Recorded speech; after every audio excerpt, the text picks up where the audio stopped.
अस्सलाम वालेकुम dear students. आज हम 11 जो एक्सरसाइज है रिव्यू उसको स्टार्ट करेंगे।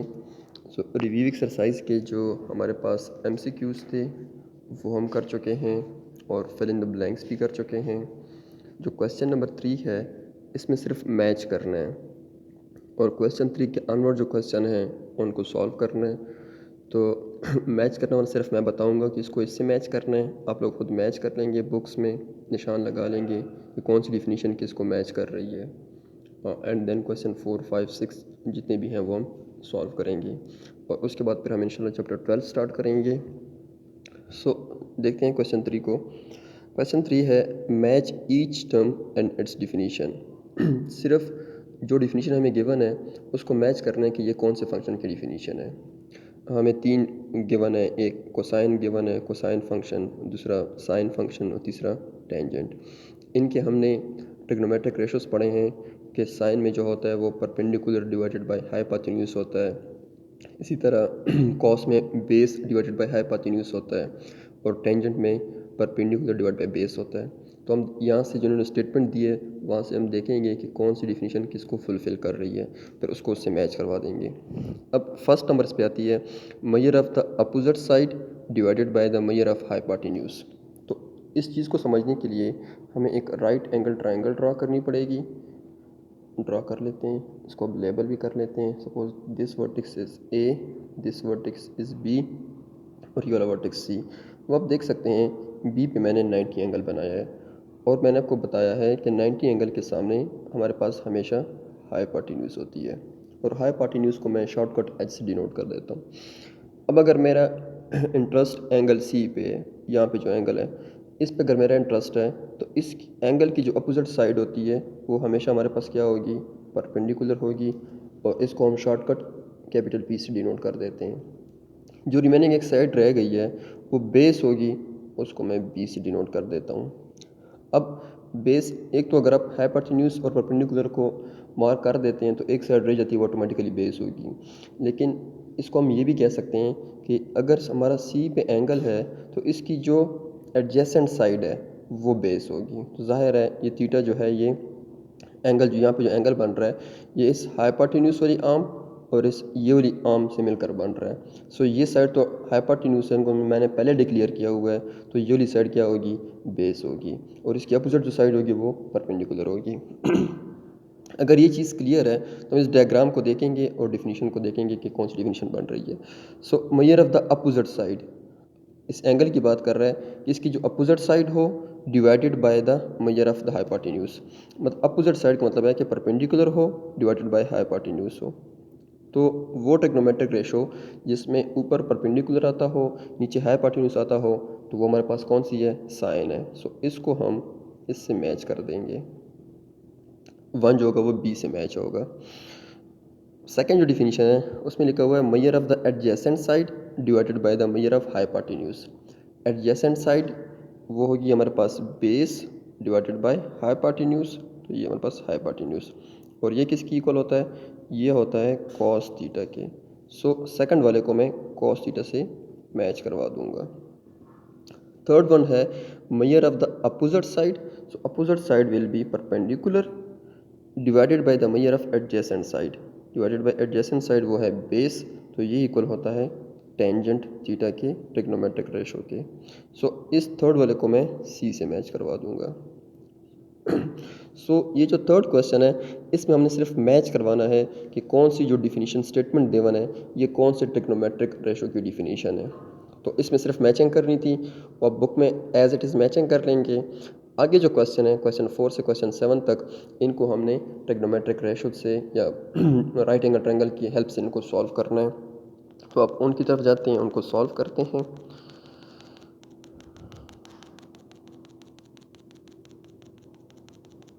तो हमारे पास जो पहला क्वेश्चन है वो है क्वेश्चन 4। क्वेश्चन 4 की स्टेटमेंट क्या है। जो स्टेटमेंट वाले क्वेश्चन होते हैं उनमें से सबसे जो मुश्किल काम है वो स्टेटमेंट को समझना है। अगर आप एक दफ़ा स्टेटमेंट को समझ गए हैं तो फिर ट्रिग्नोमेट्रिक रेशोस को अप्लाई करना ये आसान है, बाकी सारा कैलकुलेटर का कमाल होता है। सिर्फ स्टेटमेंट से डायग्राम कैसे बनाते हैं ये चीज़ आप सीखें उसके बाद फिर जो है ना इनको सॉल्व करना इंतहाई आसान है। अब देखें क्वेश्चन 4 की स्टेटमेंट है, an inclined plane is attach with a truck. अब इनक्लाइंड प्लेन क्या होता है? जो इस फॉर्म में होती है, इस फॉर्म को हम क्या कहते हैं? ये इनक्लाइंड प्लेन है। To load some luggage on it. आपने देखा होगा जो ऊंचे ट्रक होते हैं उनसे सामान निकालने के लिए हम लोग क्या करते हैं, या एयरप्लेन से भी जब सामान निकालते हैं तो सामान को कैसे निकाला जाता है? सपोज़ अगर ये ट्रक होता है, इसकी हाइट होती है, या एयरप्लेन है, तो सामान निकालने के लिए यहाँ पे इंक्लाइंड प्लेन वो ट्रे टाइप होती है वो बना देते हैं और वहाँ से सामान को पुश करते हैं, तो यहाँ से सामान आराम से ड्रैग होता हुआ नीचे ज़मीन तक आ जाता है। तो सामान को उठाना, अगर वो हैवी सामान है उसको उठाना थोड़ा मुश्किल हो जाता है, तो वो 3-4 बंदे उठाते हैं उसको। तो आसानी के लिए हम क्या करते हैं, अगर ये उसकी हाइट है सपोज, तो यहाँ से इंक्लाइंड प्लेन ड्रा कर देते हैं और इस इंक्लाइंड प्लेन के थ्रू इसको सिर्फ पुश करते हैं, तो यहाँ पे सामान खुद ब खुद ड्रैग होके इस पॉइंट तक आ जाता है। ये अगर मेरा ग्राउंड है तो कहते हैं कि हमारे पास कोई ट्रक है और उसकी इंक्लाइंड प्लेन से हमने कोई सामान लगेज जो है वो उस पर जो है उसको ड्रैग करना है। The length of the inclined plane is 1.5 metre. तो वो जो इंक्लाइंड प्लेन है उसकी जो लेंथ है वो हमें गिवन है कि वो 1.5 मीटर है, जैसे कि मैंने इस डायग्राम में इसको ड्रा किया हुआ है ए से सी तक, where it is making an angle of 30 degree with the ground. तो वो जो इंक्लाइंड प्लेन होती है उसका जो टॉप होता है वो ट्रक के साथ जुड़ा होता है और जो दूसरा इसका एज होती है वो ज़मीन के साथ टच होती है, क्योंकि हम ट्रक से ज़मीन की तरफ सामान को लेकर आ रहे होते हैं। सो जो अर्थ है या ग्राउंड है उसके साथ वो इंक्लाइंड प्लेन कौन सा एंगल बना रही है वो इन्होंने हमें गिवन किया हुआ है, वो है 30 डिग्री। सो यहाँ पे जो एंगल बनेगा वो 30 डिग्री का होगा। Find the height of the truck, और हमने उस ट्रक की हाइट फाइंड करनी है। अब हम इस डायग्राम की तरफ आते हैं। ये समझें कि ये जो है ये हमारे पास बेसिकली ग्राउंड है और ये इस ट्रक की हाइट है। सपोज ट्रक जो है ये यहाँ से यहाँ तक ये सारा ट्रक है, ये सारा हमारे पास एक ट्रक है, सामान यहाँ पे कहीं पे पड़ा हुआ है। ये सारा ट्रक है, यहाँ पे सामान पड़ा हुआ है, ये ग्राउंडेड एरिया है। यहाँ से हम सामान को ड्रैग करना चाहते हैं ज़मीन की तरफ, अर्थ की तरफ, तो यहाँ से हम इंक्लाइंड प्लेन ड्रा कर देते हैं। तो अब देखें ये मेरे पास एक राइट एंगल ट्राइंगल बन जाती है जिसके इस वर्टेक्स पे 90 डिग्री होगा और यहाँ पे वो कहता है कि इंक्लाइंड प्लेन और ग्राउंड का 30 डिग्री है और इंक्लाइंड प्लेन की जो लेंथ है वो 1.5 है। तो ये वाली जो डिस्टेंस है, हाइट जो है ट्रक की, ये मैंने फाइंड करनी है। सो अब अगर इसको हम मैथमेटिकली देखें, डायग्राम हम बना चुके हैं, तो बी पॉइंट पे 90 डिग्री है और 90 के सामने वाली साइड हमेशा क्या होगी, वो हाइपोटेन्यूज होगी। तो साथ मैंने मेंशन भी किया हुआ है। जो हमें एंगल गिवन है ए पे 30 डिग्री, एंगल के सामने वाली साइड हमेशा क्या होगी, परपेंडिकुलर होगी। सो कहने का मकसद ये है कि मुझे परपेंडिकुलर फाइंड करना है। परपेंडिकुलर फाइंड करना है, हमें हाइपोटेन्यूज गिवन है और एक एंगल गिवन है, और जो नीचे वाली ग्राउंड वाली जो वो होगी साइड होगी जो ग्राउंड से एडजेसेंट है, वो बेसिकली बेस होगी। सो बेस का इसमें कोई रोल नहीं है, मुझे सिर्फ और सिर्फ हाइट फाइंड करना है with the help of theta and this hypotenuse. तो ये जो हाइट है ये एंगल के चूँकि अपोजिट है तो ये परपेंडिकुलर है। तो इसको मैथमेटिकली मैं देखूं तो मुझे परपेंडिकुलर फाइंड करना है और हाइपोटेन्यूज गिवन है, एंगल भी गिवन है। तो मैं ऐसा ट्रिग्नोमेट्रिक रेशियो ढूंढूंगा जिसमें रिलेशन हो परपेंडिकुलर का और हाइपोटेन्यूज का।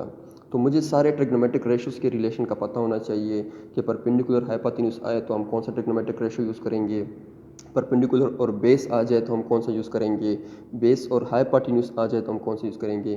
तो ये सारे तीन जो बेसिक हैं, साइन कॉस टेंजेंट, ये हमें पता होने चाहिए। सो परपेंडिकुलर और हाइपोटेन्यूज आपस में साइन के ट्रिग्नोमेट्रिक रेशियो में आपस में इंटरलिंक्ड होते हैं और वो होता है sine theta is equals to perpendicular divided by hypotenuse. अब इस फार्मूले में देखें, थीटा की जगह पे 30 पुट हो जाएगा, परपेंडिकुलर मैंने फाइंड करना है, और हाइपोटेन्यूज की जगह पे 1.5 मीटर पुट हो जाएगा। तो तीन में से दो चीज़ें नोन होंगी, एक हाइपोटेन्यूज नोन होगा, एक साइन 30 नोन होगा, और एक जो परपेंडिकुलर है ये अननोन है। तो अगर इक्वेशन में 3 वेरिएबल यूज़ हो रहे हैं, 2 उसमें नोन है, तो एक को हम आसानी से फाइंड आउट कर सकते हैं। सो इसमें पुटिंग कर लेते हैं। पुटिंग कैसे करते हैं, AC मेरे पास हाइपोटेन्यूज है वो 1.5 है, परपेंडिकुलर BC है उसको मैंने H कहा हुआ है, ये अननोन है, ये फाइंड करना है, और A पे एंगल जो है वो 30 है। तो A पे हम साइन वाला जो ट्रिग्नोमेट्रिक रेशो है वो यूज़ कर लेते हैं, because sine 30 is equals to क्या होगा, perpendicular by hypotenuse. So theta की जगह पे 30 आ जाएगा, परपेंडिकुलर की जगह पे H और हाइपोटेन्यूज की जगह पे 1.5। अब मुझे साइन 30 की वैल्यू चाहिए, ये मैंने आपको टेबल बना के दिया था कि हम कोई भी एंगल हो साइन कॉस टेंजेंट वो कैसे फाइंड करेंगे 30, 45, 60 और 90 के लिए। तो वो उस टेबल से हमें अगर आपको याद है तो ये तो बहुत अच्छी बात है, अगर याद नहीं है तो मैंने आपको कल शॉर्टकट तरीका बताया था, ये सारे एंगल्स हम एक टेबल से खुद बना सकते हैं और ख़ुद जो है ना वो कर सकते हैं। अदरवाइज़ हमें कैलकुलेटर से भी फाइंड आउट कर सकते हैं, लेकिन 8 तक जो है वो हमें कैलकुलेटर अलाउड नहीं होता, इसलिए हमें ख़ुद याद होने चाहिए, या वो जो टेबल मैंने कल बना के दिया था वो टेबल आपको पता होने चाहिए कि 0 पे साइन क्या होता है, 0 पे कॉस क्या होता है, या 0 पे टेंजेंट क्या होता है। सिमिलरली 30 पे साइन की क्या वैल्यू है, 30 पे कॉस की क्या वैल्यू है, इस तरह 60 के लिए भी, 45 के लिए भी, 90 के लिए भी। आसान सा टेबल है, वो टेबल आपको फर याद होना चाहिए। सो साइन 30 जो है वो बेसिकली 1/2 की इक्वल है, उस टेबल से आप देख सकेंगे। अब 1.5 मल्टीप्लाई बाय 1/2, इनको जब मैं मल्टीप्लाई करूँगा तो मेरा आंसर आएगा 0.75 मीटर। तो हमारी जो हाइट होगी बेसिकली ट्रक की वो 0.75 मीटर होगी, और ये इसका क्या है, आंसर है। अब मैंने यहाँ पे मीटर का यूनिट इसलिए यूज़ किया है क्योंकि हमें जो हाइपोटेन्यूज गिवन है वो भी मीटर में गिवन है। सो हमने जो जितनी भी लेंथ्स हैं इस क्वेश्चन में वो हमने मीटर में मेजर करनी है। ये तो हमारे पास क्वेश्चन नंबर 4। अब आते हैं क्वेश्चन नंबर 5 पे। क्वेश्चन 5 में कह रहा है अ ladder make an angle of 60 degree. कोई लेडर है जो 60 डिग्री का एंगल बना रहा है विद द ग्राउंड ग्राउंड के साथ। अब लेडर जो है उर्दू में इसको हम सीढ़ी कहते हैं। अब आप देखें कोई अगर हम लेडर लगाते हैं दीवार के साथ, तो लेडर आपने कभी नहीं देखी होगी कि सपोज अगर ये दीवार है कि लेडर भी इसके साथ बिल्कुल स्ट्रेट लगी हो, उसको हम हमेशा इंक्लाइंड प्लेन की फॉर्म में लगाते हैं लेडर को। सो अगर ये लेडर है मेरे पास, ये सपोज लेडर है, ये इसके स्टेप्स हैं, ये ग्राउंड के साथ, ये ग्राउंड होगा फिर, तो इस ग्राउंड के साथ वो कितना एंगल बना रहा है, 60 डिग्री का एंगल बना रहा है, जिस तरह मैंने डायग्राम में शो किया हुआ है। ये हमारे पास लेडर है, ये ग्राउंड है, और ये लेडर की या वॉल की में हमारे पास हाइट होगी। और यहाँ पे लेडर और ग्राउंड या लेडर या बेस का जो एंगल है वो हमें गिवन है, वो 60 डिग्री है। If the distance between foot of ladder and wall is 30 metre. अब ये बी पॉइंट जो है ये वॉल का है, और ए पॉइंट जो है ये फुट लेडर का पाँव है, आप इसको एक साइड भी कह सकते हैं फुट है लेडर का। कहता है कि इस ए से बी तक, ए पॉइंट पे लेडर का फुट है, बी पे वॉल की नीचे वाली साइड है। अगर ये डिस्टेंस वो कहता है 30 मीटर हो, तो find the height of the ladder, तो हमने इसकी हाइट फाइंड करनी है। ये तो हमने डायग्राम से इस तरह बना लिए। अब इस पर हम मैथमेटिकली देखते हैं कि हमें मैथमेटिकली इसमें क्या क्या गिवन है। अब देखें हमें एंगल यहाँ पे गिवन है 60, तो एंगल के सामने हमेशा क्या होगा, परपेंडिकुलर होगा। और ये चीज़ यहाँ पे इसको इन्होंने हाइट कहा हुआ है, तो मुझे बेसिकली परपेंडिकुलर फाइंड करना है। और बी पॉइंट पे 90 का डिग्री है, तो इसके सामने हमारे पास हमेशा हाइपोटेन्यूज होगा, और जो रिमेनिंग साइड रह गई है वो बेस होगी। अब अगर इसको मैं देखूँ मैथमेटिकली, तो मुझे परपेंडिकुलर फाइंड करना है, मुझे बेस गिवन है और एंगल गिवन है। तो मैंने ऐसा ट्रिग्नोमेट्रिक रेशो ढूंढना है जिसमें परपेंडिकुलर और बेस इन्वॉल्व हुए हों। तो अगर आपको याद हो, टेंजेंट थीटा इक्वल होता है परपेंडिकुलर डिवाइडेड बाय बेस। सो हम ये वाला जो ट्रिग्नोमेट्रिक रेशो है इसको यूज़ करेंगे, और इससे जो है ना हम परपेंडिकुलर की वैल्यू फाइंड करेंगे। थीटा की जगह पे हम 60 पुट कर देंगे, बेस की जगह पे उन्होंने हमें दी है 30, तो टेंजेंट 30 भी टेंजेंट 60 भी हम फाइंड कर सकते हैं, या हमें पता है कि ये किसकी इक्वल है, बेस हमें गिवन है, तो इस पी को फाइंड करना फिर आसान है। अब अगर हम ट्रिग्नोमेट्रिक रेशो को देखें, तो कोटेंजेंट जो रेशो है उसमें भी परपेंडिकुलर और बेस इन्वॉल्व होते हैं, लेकिन उसमें चूँकि वो टेंजेंट का रेसिप्रोकल है, तो उसमें इस तरह के इन्वॉल्व होते हैं कि बेस बाय परपेंडिकुलर। सो आप ये भी यूज़ कर सकते हैं, ये वाला रिलेशन कोटेंजेंट वाला। लेकिन आपको जो मैंने एंगल बताए हैं वो मैंने आपको सिर्फ साइन कॉस टेंजेंट के बताए हैं, या ये इससे फाइंड करना आसान है, इसलिए हम या साइन यूज़ करेंगे या कॉस या टेंजेंट यूज़ करेंगे। अदरवाइज़ अगर साइन की जगह पे हम कोसिकेंट भी यूज़ कर सकते हैं, बिकॉज कोसिकेंट जो है वो साइन का रेसिप्रोकल है, तो उसको यूज़ कर सकते हैं। अगर आप करना चाहते हैं तो आप कर लें, आंसर दोनों से सेम आएंगे। इसी तरह अगर कहीं पे कॉस यूज़ हो रहा है तो वहाँ पे आप सीकेंट भी यूज़ कर सकते हैं, बिकॉज सीकेंट और कॉस एक दूसरे के रेसिप्रोकल हैं। सो यहाँ पे मैं टेंजेंट यूज़ कर लेता हूँ। तो सारी इन्फॉर्मेशन यहाँ पे हम पुट कर लेते हैं फार्मूला में। जो टेंजेंट थीटा की वैल्यू है वो है परपेंडिकुलर डिवाइडेड बाय बेस। अब जो बेस है उसको मैंने 30 मीटर है हमारे पास, परपेंडिकुलर मैंने फाइंड करनी है, थीटा जो है वो 60 डिग्री है।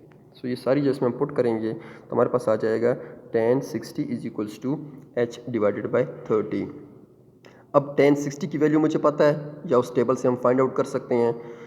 h हमने फाइंड करना है, तो h के साथ 30 डिवाइड हो रहा है, इस 30 को मैंने यहाँ से वैनिश करना है। तो हम क्या करेंगे, मल्टीप्लाइंग 30 ऑन बोथ साइड, तो यहाँ से 30 ख़त्म हो जाएगा और उस साइड पे शिफ्ट हो जाएगा like this. So h is equals to 30 into tangent 60 degree. अब अगर हम टेबल देखें तो टेबल में tan 60 की क्या वैल्यू बनती है, स्क्वायर रूट 3। सो 30 और स्क्वायर रूट 3 को जब मैं आपस में मल्टीप्लाई करूँगा तो इससे आंसर आएगा 51.96। अब 51.96 को अगर हम राउंड ऑफ करते हैं तो वो 52 मीटर आ जाता है। राउंड अप कैसे करते हैं, अगर पॉइंट के बाद 5 या 5 से बड़ा लेटर हमारे नंबर हमारे पास होता है, या 5 हो या 6 हो या 7 हो या 8 या 9, तो पॉइंट से पहले जो ये 1 होगा ये इंक्रीज़ हो जाएगा, 1 नंबर इंक्रीज़ हो जाएगा, तो ये 52 हो जाएगा। इसी तरह अगर पॉइंट के बाद 5 से छोटा हो लाइक 4 हो, 3 हो, 2 हो या 1 हो, तो फिर ये 1 एज इट इज़ रहेगा और ये वैनिश हो जाएगा। अगर ये होता 51.4 तो इसको हम 51 लिखेंगे फिर, सही है।